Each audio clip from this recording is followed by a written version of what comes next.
نہ کرو بحث ہار جاؤ گی، حسن اتنی بڑی دلیل نہیں۔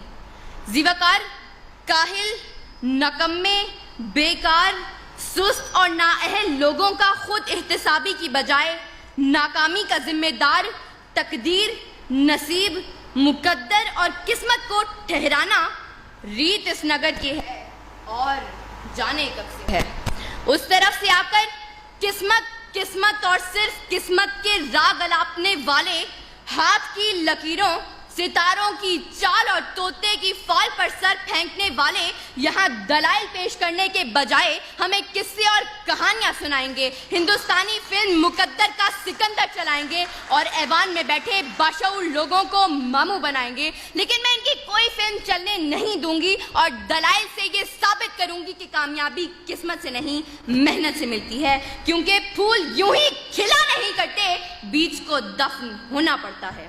صدر علی وقار، کامیابی اجتماعی ہو یا انفرادی، دنیاوی ہو یا اخروی، اس کا تعلق صرف اور صرف محنت سے ہے۔ انسان چاند پر قدم رکھنے میں کامیاب ہوا تو وجہ قسمت نہیں محنت تھی۔ انسان انسانی جسم کے اعضاء کی پیوند کاری کرنے میں کامیاب ہوا تو وجہ قسمت نہیں محنت تھی۔ انسان لاکھوں من لوہے کو ہواؤں میں اڑانے میں کامیاب ہوا تو وجہ قسمت نہیں محنت تھی۔ اور 14 اگست 1947 کو جب یہ پاکستان دنیا کے نقشے پر ابھرا تو اس کامیابی کی وجہ کوئی قسمت، مقدر یا تقدیر نہیں بلکہ تحریک پاکستان میں شامل لوگوں کی محنت اور صرف محنت تھی۔ ابس ہے شکوائے تقدیر یزداں تو خود تقدیر یزداں کیوں نہیں ہے۔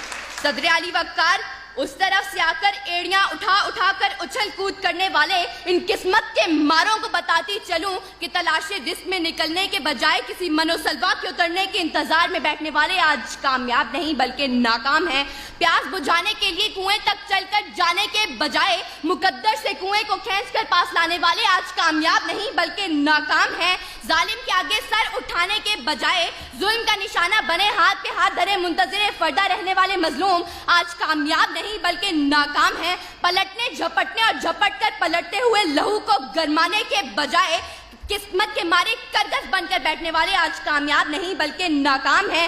سر اٹھے تو صحیح ظلم کے سامنے، تبھی ظالم کا وقت حساب آئے گا اور تبھی غریبوں کے دربار میں ہاتھ جوڑے ہوئے ہر نواب آئے گا، انقلاب آئے گا، انقلاب آئے گا۔ صدر علی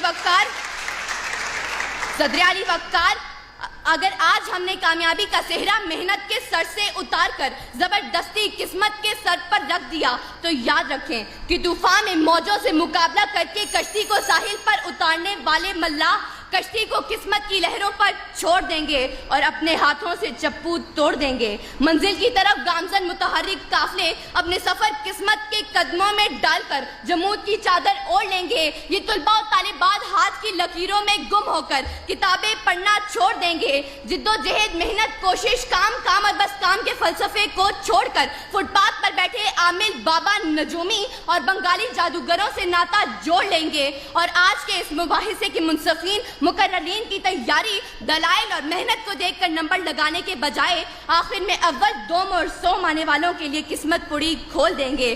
سچ ہے جو بات سرے دار سنائی جائے، ایک نہیں ہاں کئی بار سنائی جائے، یہ جو قسمت ہے، مقدر ہے، نہیں مانتی میں وہ کمائی ہے جو محنت سے کمائی جائے۔